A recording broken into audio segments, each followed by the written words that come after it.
के 16 दिन पूरे हो और अमावस्या का दिन हो, 16 दिन। और जब अमावस्या का दिन होता है, श्राद्ध पूरा हो रहा है, अमावस्या का दिन है, शाम का समय, जो जैसे अशोकनगर है, गुना है, शिवपुरी है, सीहोर है, भोपाल है, या आसपास के जितने गांव हैं, शहर हैं, इनके पास में जो नदी होती है, जो तालाब होता है, जो कुआं होता है, जो बावड़ी होती है, सारे पितर एकम से लेकर अमावस्या तक जितने भी पितर होते हैं, चाहे जिसके घर के हों, प्रत्येक घर के पितर नदी, तालाब, बावड़ी, कुएं के पास इकट्ठे होते हैं, क्योंकि पितर 16 दिन भोजन ग्रहण करने के बाद अमावस्या के दिन पानी पीने के लिए गांव की बावड़ी, तालाब, कुआं, नदी पर जाते हैं और वहां पानी का आचमन कर कर हाथ में जल लेते हैं। आर्यमा स्वामी कहते हैं कि जिसने आपको भोजन कराया है, जिसने आपको आमंत्रित करा है, जिसने आपको बुलाकर सम्मान दिया है, आप अपने पुण्य उनके खाते में दीजिए। तो पितर हाथ में जल लेकर उनका नाम लेकर कि मेरे मंझले बेटे ने, कि मेरे बड़े बेटे ने, कि मेरे छोटे बेटे ने, कि मेरे चौथे बेटे ने, कि मेरी बेटी ने, कि मेरे उसने भोजन कराया, उनका नाम लेकर पितर जल छोड़ देते हैं। तो साल भर उसके यहाँ भंडार भरा रहता है और वो उन्नति की ओर बढ़ता है। नियम है कि 16 श्राद्ध के 16 दिन पूरे हो और अमावस्या का दिन हो, आपने ब्राह्मण को भोजन कराया ना कराया, आपने पिंडदान करा ना करा, आपने तर्पण करा कि न करा, आपने किसी को एक अंश भी किसी को दिया कि नहीं दिया, आपने गाय को रोटी दी कि नहीं दी, आपने कौवे को कागल दिया कि नहीं दिया, आपने स्वान को भोजन दिया कि नहीं दिया, पर एक काम जरूर करो कि अमावस्या के दिन शाम के समय तुम्हारे नगर में, मोहल्ले में, गांव में, खेड़े में जो नदी हो या तालाब हो या बावड़ी हो या कुआं हो, कोई भी एक जगह पर जाकर एक घी का दीप अवश्य लगाना चाहिए अपने पूर्वजों के नाम से। तो पूर्वजों को वो जो दिया की रोशनी होती है ना, वो दिए की रोशनी को पाकर पितर पूरी रात्रि भर भ्रमण, इसलिए कहते हैं ना दूसरे दिन देवी जी बैठने वाली रहती है, इसलिए कहते हैं अमावस्या की रात्रि बड़ी भारी होती है। क्यों कहते हैं? क्योंकि पितर सब इस मृत्यु लोक से चंद्रलोक होते हुए पितृलोक जाते हैं। तो जो दिया जलाता है उसके पूर्वजों को प्रकाश, रोशनी और राह मिलती है। तो उसकी जिंदगी में कितनी भी उलझन चल रही होती है, कितना भी काम अटक रहा होता है, कोर्ट में केस भी चल रहा होता है, या कितनी बड़ी भी बीमारी हो रही होती है, अगर वो अमावस्या के दिन शाम के समय दिया लगा देता है नदी के घाट पर या तालाब या बावड़ी या कुएं के घाट पर, तो उसकी जिंदगी में जितनी अटकलें आती हैं वो सारी समाप्त हो जाती हैं और रास्ता मिल जाता है। इसलिए अमावस्या के दिन का महत्व है। और अमावस्या के दिन चावल का दाना आप अपने पूर्वजों के, पितरों के स्थान का स्मरण कर कर या परिंदा या मटके का स्मरण कर कर छत पर डाल दो, उसका स्मरण रहे, मिले उसका। और सबको सूचना दो कि श्राद्ध पक्ष की अमावस्या को शाम के समय पर दिया लगाने का फल क्या होता है। इस क्लिप को काट कर जनमानस तक भेजिए कि उसका लाभ क्या है, उसका फल क्या है, प्राप्त हो। अगर सौभाग्यवती है तो भी दिया लगा सकती है और सौभाग्य नहीं तो भी लगा सकती है, पूर्वजों का उद्धार कर सकती है। पितरों के उद्धार के लिए ये नहीं देखा जाता कि ये भोजन बनाएगी कि नहीं बनाएगी, वो बनाएगी कि नहीं बनाएगी, वो करेगी कि नहीं। नहीं नहीं, पितरों के उद्धार के लिए आप छोटे हो, बड़े हो, मंझले हो, संजले हो, जो भी हो, शिव की कृपा पर है। देखो लगाइए आप। श्राद्ध पक्ष की अमावस्या के दिन शाम के समय दिया नदी, तालाब, बावड़ी या कुआं कहीं भी एक जगह पर जाकर अपने पूर्वजों का स्मरण कर कर सिर पे माताओं से निवेदन है पल्लू रखकर, जिससे पूर्वजों का आशीर्वाद बना रहे और पुरुष वर्ग अगर साथ में जा रहे हो तो धोख लगाकर प्रणाम कर कर, झोली पसार कर प्रणाम करना कि मेरे पितर, जब दिया लगाओ तो झोली पसार कर प्रणाम करो, मेरे पितर मेरे घर में खूब भंडार भर कर जाना, ऐसी कृपा करना और उनको कहकर जाइए। चंद्रलोक से पितृलोक के बीच में एक पितृलोक का सीढ़ी पड़ती है, जीना, सड़ाव, सीढ़ी जिसपे पितर चढ़ के पितृलोक जाता है। उस सीढ़ी पर कौन रुकता है? उस सीढ़ी पर पितृलोक में जाते समय कौन रुकता है? तर्पण शिव महापुराण की कथा कर रही है, पितर आए पर आपके यहां पर उनको भोजन नहीं मिला, दिन का श्राद्ध नहीं जी दे गए, पितृलोक की सीढ़ी पर जाकर बैठ जाते हैं। अंदर जो पितर जाते हैं, वो पितर जब अंदर जाते हैं, जाने के बाद बात करते करते जाते हैं कि हमारे बेटे ने हमको खीर खिलाई, हमको पूड़ी खिलाई, और उनके मुख से जो राल टपकती है, तो जो पितर भूखे रह जाते हैं वो पूरा साल उनकी राल को चाटते हैं और बद्दुआ देते हैं कि हमारे बेटे 5-5, 4-4, 3-3, 2-2 इतने बेटे और हमको भूखा छोड़ दिया। तो वो बद्दुआ देते हैं, जिसके कारणवश पितृदोष होता है। और फिर ब्राह्मण देवता कहते हैं कि ये पितृदोष हो गया। पितृदोष क्यों हुआ? क्योंकि वो भूखे रहे। आपके आहूतों के लिए, आपके वासुकों के लिए जो अधोगति में मर गए। नवरात्रि के पहले जो अमावस्या पड़ती है, चावल की कटोरी में एक कपूर का टुकड़ा रख दीजिए महाराज, छोटा सा, और कपूर का टुकड़ा रखकर उस कपूर को दरवाजे के बाहर कटोरी में ही, चावल रखी हुई कटोरी में ही उसको पितरों का स्मरण कर कर जला दीजिए। और जलाने के बाद उस चावल को कहीं भी किसी भी वृक्ष की छांव में पक्षियों के लिए डाल दीजिए। शिव महापुराण की कथा कहती है, अगर मान लो पितृ आपको कष्ट दे रहे हैं, पितृ आपको तकलीफ दे रहे हैं, कोई काम नहीं होने दे रहे हैं, या कहीं आपको ऐसा लगता है कि पितरों का दोष है, तो वो पितृदोष देवी, अब ये जो आप करेंगे ये कब कर रहे हैं? अमावस्या के दिन आप उसको रख रहे हैं। अमावस्या के दिन उसको रखकर रात भर अपने रखा कपूर के साथ में, सुबह एकम पड़ गई, नवरात्रि लग गई, उसी दिन उसको जला। घर में यदि क्लेश उत्पन्न हो जाता है, का धन, आपकी प्रॉपर्टी, आपकी जमीन, आपका प्लाट, आपका दुकान, आपका पैसा, यदि किसी ने कब्जा कर लिया और छोड़ नहीं रहा, प्रत्येक अमावस्या के दिन पीपल के वृक्ष के नीचे जाकर 2 दीप लगाइए घी के। दोनों दीप के सामने एक हल्दी का चावल, एक कुंकू का चावल का दाना रख दीजिए और स्वधा स्वधा स्वधा स्वधा 3 बार कह दो और स्मरण करो, हे हमारे कुलदेव, पितृदेव, शिवदेव, महादेव, कृपा कर कर जमीन है, मेरा जो धन है, मेरी जो प्रॉपर्टी है, मेरा पैसा लोगों ने हथिया लिया, देते नहीं। गोत्र बोलकर स्मरण कर कर बाबा मेरा धन मुझे वापिस ला कर दो। अमावस्या पर करो, फिर अगली अमावस्या करो, ऐसे 2-4 अमावस्या करोगे।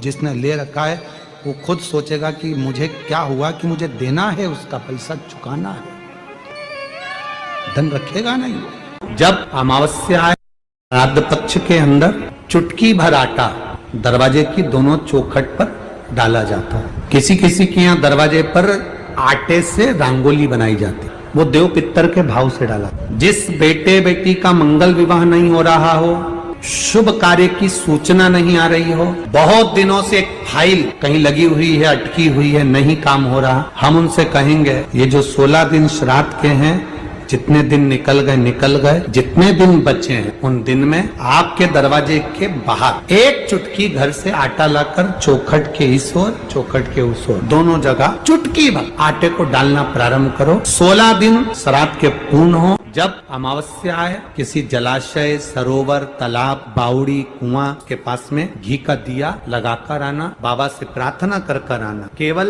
22 से 24 दिन निकलते हैं और घर में कोई शुभ कार्य की सूचना आना प्रारंभ हो जाए। वो देव में धान भर लीजिए, चावल, उसमें एक लौंग और एक बेलपत्र, बस ये रख लीजिए। जो हंडा होता है घर में पानी का मटका होता है, पितरों का जो स्थान होता है जहां पानी पीते हैं अपन, मटका, हंडा, टंकी, बाल्टी जो भी हो। आजकल तो लोग आरओ लगा लिए हैं तो नीचे भी तुम मटका रखते होगे, हंडा रखते होगे, टंकी रखते होगे, उसी के पास में वो कटोरी रख दीजिए। 14 की रात्रि अमावस्या के दिन उस कटोरी का चावल, बेलपत्र, ये सब शिव मंदिर के अंदर आप कोई भी एक स्थान पर, कोई दोने के अंदर रखकर या कागज के अंदर रखकर, शिव स्थान पर, शंकर के मंदिर में शिवलिंग को केवल स्पर्श कर कर जमीन पर ही उसको एक कागज में या दोने में, उसको जहां जलाधारी होती है वो जलाधारी के पास में गणेश वाले स्थान पर, गणेश वाली जगह पर उसको रख दे।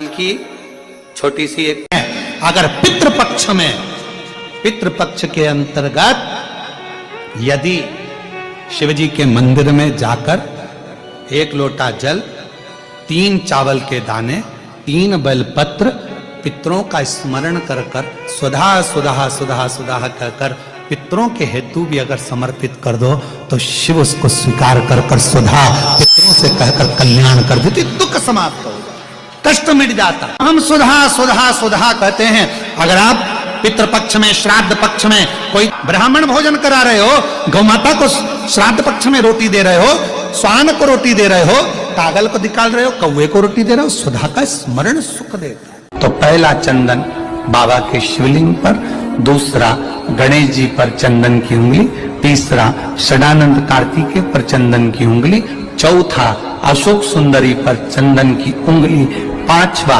जलाधारी पर चंदन की उंगली, छठा जो शिवलिंग का जल बह रहा है इसके ठीक विपरीत की ओर चंदन की उंगली, और सातवां चंदन नंदी के मस्तक के ऊपर जो 2 सींग लगे रहते हैं उस पर चंदन की उंगली। ये कब लगाई जाती है? या तो अमावस्या के दिन आपको लगता है कि हमारे पूर्वजों का उद्धार नहीं हुआ, हमारे पूर्वजों का कल्याण नहीं हुआ, कहीं अधोगति में कोई, सारे लोकों में पुराण की कथा सुन ली तो पितरों को समझ जाएगा कि पितर है क्या। सारे लोकों में सबसे सुंदर लोक है पितर लोक। कारण क्या है?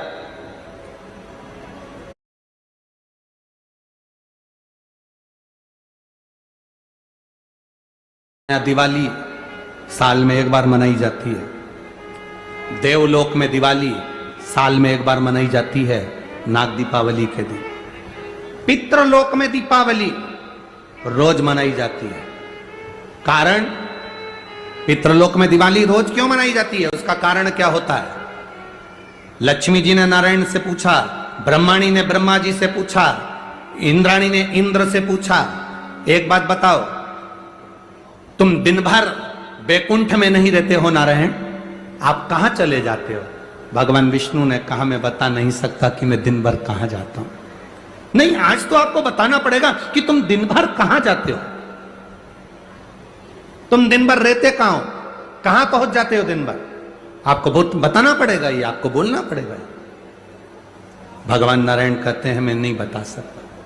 सुबह शाम घर पर आते हो, दिन भर गायब रहते हो, आखिर जाते क्या हो? पत्नी पति से क्यों ना पूछे? तुम भी अपने पति से पूछ सकती हो, क्यों दुकान तो 8 बजे बंद हो गई थी, 11 बजे आ रहे हो, वो काम था। लक्ष्मी जी ने पूछा, तुम दिन भर कहां रहते हो? भगवान विष्णु ने कहा, मैं बता नहीं सकता। बताना पड़ेगा। तब नारायण ने कहा, फिर नारायण बोले, नारायण ने कहा कि देखो लक्ष्मी, बात ऐसी है कि पितृलोक इतना सुंदर लोक है, इतना सुंदर लोक है कि जहां जितने पितर निवास करते हैं उनके घर का कोई व्यक्ति अगर कथा सुनने जाता है, मंदिर जाता है, अगरबत्ती लगाता है, दिया लगाता है, या पूजन आराधना करता है, या भूलवश भी कहीं भगवान की कथा में जाकर बैठ जाता है, जितनी देर उसके घर का व्यक्ति कथा में बैठता है, नारायण कहते हैं उतनी देर मैं उसके घर के पितरों के कंधे पर हाथ रखकर कथा को श्रवण करता हूं। पितृलोक इतना सुंदर है। और पितृलोक के जो स्वामी है, आर्यमा स्वामी, वो पितृलोक के जो स्वामी है वो भी बड़े सुंदर है। और पितृलोक के जो स्वामी है बड़े सुंदर, और पितृलोक के स्वामी जिस पर बैठते हैं काय पर बैठते हैं? कौवे पर, वो भी बड़ा सुंदर, अति सुंदर। अरे गुरुजी कहां की बात कह रहे हो? सबसे सुंदर पक्षी तो मोर है। राष्ट्रीय पक्षी में भी उसको कहा सबसे सुंदर पक्षी तो मोर है, और आप कह रहे हो कि दुनिया का सबसे सुंदर पक्षी कौवा है। अरे भाई, जिसने कथा नहीं सुनी उसको लगता है कि दुनिया का सबसे सुंदर पक्षी मोर है, पर अगर शास्त्र को उठाकर देखोगे तो दुनिया का सबसे सुंदर पक्षी कौवा था। पहले नंबर पर सफेद, सुंदर, अति सुंदर, कौवे के आगे कोई पक्षी नहीं था। वो तो ब्रह्मा जी ने पृथ्वी पर यज्ञ करा, और पृथ्वी पर जब यज्ञ करना चाहा ब्रह्मा जी ने, तो उस समय पर ब्रह्मा जी ने कहा मुझे इस पृथ्वी पर यज्ञ करना है, इस जमीन को लीपने के लिए अमृत की जरूरत है। जैसे अपन गाय का गोबर लीपने के लिए लाते हैं, वैसे ब्रह्मा जी ने कहा इसको लीपने के लिए अमृत चाहिए। अमृत कौन लेकर आएगा? कोई आगे नहीं आया, तब ब्रह्मा जी ने कौवे को बुलाया, ए कौवा, तुम अमृत लेकर आओ, क्योंकि तुम्हारी दृष्टि बड़ी प्रबल है, तुम अमृत को ढूंढ कर ला सकते। कौवा, अमृत तो लाना, पर झूठा मत करना। अमृत को लेकर आना, मुझे बताना कहां रखा है तो मैं लेने चले जाऊंगा। कौवे ने कहा जो आज्ञा ब्रह्मदेव। कौवा आर्यमा स्वामी को नमन करा, प्रभु ब्रह्मा जी का काम है, मुझे जाना पड़ेगा। कौवा बड़ा सुंदर था, बुद्धिमान था, तो कौवे को भेज दिया। इसलिए रामचरितमानस में काकभसुंडी की कथा बार बार आती है। गरुड़ और कौवे की कथा आ रही है। कौवा कितना विद्वान था, चला अमृत का पता लगाने के लिए। जब कौवा चला, अमृत का पता लगाते लगाते लगाते लगाते कौवे ने संकल्प ले लिया था कि जब तक अमृत नहीं मिलेगा मैं मुख झूठा नहीं करूंगा, पानी तक नहीं पीऊंगा। भूखा प्यासा कौवा दौड़ता रहा। आर्यमा स्वामी से कहकर कौवा दौड़ते दौड़ते दौड़ते दौड़ते जाए। बहुत दिन हो गए, तब कौवे को अमृत मिला। अमृत मिला तो कौवे को लगा बहुत तेज प्यास लग रही है, करूं क्या? कौवे ने उस अमृत को झूठा कर दिया। ब्रह्मा जी को आकर कहा स्वामी अमृत वहां रखा हुआ है, पर बात इतनी सी है कि मैंने उस अमृत को झूठा कर दिया। ब्रह्मा जी को क्रोध आ गया। ब्रह्मा जी ने कहा रे कौवे, तू सफेद होकर, सुंदर होकर, तूने ऐसा काला काम कर दिया, ऐसा बेकार काम करा, तूने अमृत को झूठा करा और ऐसा काला काम तूने करा। मैं तुझे श्राप देता हूं कौवे, तू गोरे से काला हो जाएगा। तूने अमृत को झूठा करा, इसलिए तेरी वाणी कर्कश हो जाएगी, तेरी वाणी कर्कश हो जाएगी। अमृत को कौवे ने झूठा करा था, इसलिए सारे पक्षी जल्दी मरते हैं, पर कौवा इतनी आसानी से नहीं मरता। कौवा इतनी आसानी से नहीं मरता। सारे पक्षी जल्दी मरते हैं, पर कौवा आसानी से नहीं मरता। तेरी वाणी कर्कश होगी तो काला होगा। सुंदर कौवा काला हो गया। आर्यमा स्वामी ने देखा कि मेरा कौवा, मैं जिस पर बैठता हूं, ये काला हो गया। आर्यमा स्वामी ने ब्रह्मा जी से कहा आप क्या चाहते थे? ब्रह्मा जी कहते हैं मुझे यज्ञ करना था, जमीन को लीपना था, कौवे ने अमृत झूठा कर दिया। क्यों चिंता करते हो? अमृत तो अमृत है, कोई झूठा भी कर देगा तो अमृत की शान कहां घट जाएगी? अमृत की क्या शान घटना है? आर्यमा स्वामी ने कौवे से कहा तू चिंता मत कर। आर्यमा स्वामी बोले कौवे तू चिंता मत कर, आज मैं तुझको एक कार्य देता हूं। जब 16 श्राद्ध आएंगे, कौवा जिस जीव की जो तिथि होगी, मान लो किसी की चतुर्थी तिथि है, उस चतुर्थी तिथि पर तुझे छोड़ने के लिए पृथ्वी पर पितरों को जाना पड़ेगा। जब उनके छत पर तो पितरों को छोड़ने के लिए जाएगा, कौवा जब तू वापिस आएगा तेरे लिए छत के ऊपर भोजन रखा रहेगा। जिसकी छत पर भोजन रखा मिल जाए उसको तू पाएगा तो पितृ तृप्त होंगे। कौवे ने कहा मेरे द्वारा पितृ तृप्त होंगे?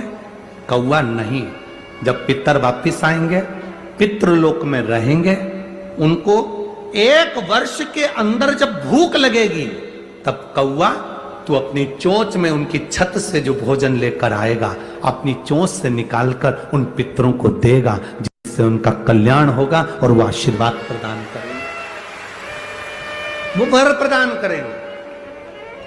हम नहीं पहचानते हमारे शास्त्रों के विधानों को, हमने कह दिया ये अच्छा है, हमने कह दिया वो अच्छा, उसको समझो क्या कि श्रेष्ठता कहां है। शिव तत्व की प्राप्ति का एक आनंद बिंदु है। अमावस्या के दिन किसी भी तो पीपल का वृक्ष हो या बेलपत्री का वृक्ष हो या बट का वृक्ष हो, उसके नीचे लगा दो प्रदोष काल में, पर अमावस्या के दिन लगाएं जरूर। का मुंह दक्षिण की ओर कर अवश्य जला कर जाना, सारे पितृदोष समाप्त हो जाएगा, सारा पितृदोष समाप्त। क्यों? क्योंकि अमावस्या के दिन पितृ शाम के समय प्रदोष काल में शंकर भगवान का नाम जाप कर नदी तालाब बावड़ी पर पानी पीने जाते हैं, वहां से जल का आचमन कर पितृ अपने लोक को चले जाते हैं। प्रदोष काल के समय नदी तालाब के किनारे पर दिया लगाया जाता है, दक्षिण की ओर मुख कर बत्ती का, तो पितृ आशीर्वाद देते हुए जाते हैं कि फलो फूलो, आगे बढ़ो, उन्नति करो, तरक्की करो। ये पितरों का आशीर्वाद रहता है, पितरों का वर। यहाँ पितृदोष होता है, काल सर्प दोष होता है, वास्तु दोष होता है, उनको ज्यादा कुछ नहीं करना होना। महाराज एक बेल का फल लीजिए, क्या लेना है? बेल का फल, बेलपत्री का जो फल होता है उसको ले लो, उसके अंदर का जो गुर्दा होता है, अंदर का जो भाग होता है उसको निकाल लीजिए और उस बेल के फल में आटा सेक कर उसमें शक्कर मिलाकर उसको उसके अंदर भर लीजिए। अमावस्या के दिन सुबह 10 बजे से पहले उस बेल फल में जिसमें तुमने तंजेरी भरी है, आटा सेक कर भरा है शक्कर के साथ में, उसको अपने घर में घुमाने के बाद में जिसको काल सर्प दोष बताया है, पितृदोष बताया है या वास्तु दोष का स्मरण बताया है, घर में सब दूर घुमाकर अपने परिवार का हाथ का स्पर्श कराकर पीपल के पेड़ के नीचे तक खड्डा खोदकर उस बेलपत्र के उस फल को दाब दीजिए, उस फल को उसमें दबा दीजिए। महाराज केवल एक अमावस्या करना रहता है, पितरों के दोष से मुक्ति मिलती है और हमारे घर के कार्य सफल होना प्रारंभ हो जाते हैं, कार्य की सफलता होती है, कार्य में सफलता प्राप्त होने लगती है। अगर आपको रात्रि में नींद नहीं आ रही है, ऐसा लगता है कि रात्रि को 1 घंटा 1.5 घंटा सोने के बाद कुछ गलत गलत विचार आने लगते हैं, नींद सुबह 3 बजे तक 4 बजे तक नहीं आती, 4 बजे के बाद फिर नींद आती है, तो एक प्रैक्टिकल जरूर कर देखना। एक प्रैक्टिकल करने में क्या जाता है, प्रयास करने में क्या कुछ जाता है क्या? प्रैक्टिकल कर देखना। 1 लोटा पानी लो, उसमें थोड़ा सा कच्चा दूध डाल लीजिए, पत्री का पेड़ या पीपल का पेड़ या बट का पेड़, इन पेड़ के नीचे ले जाकर उस दूध को दोपहर में सुबह 10 बजे से लेकर 12 बजे के बीच में ले जाकर चढ़ा दीजिए। रात्रि को फिर ना आपको प्यास लगेगी ना भूख लगेगी, नींद एक बार लगी तो सुबह ही। Time for a quick clip.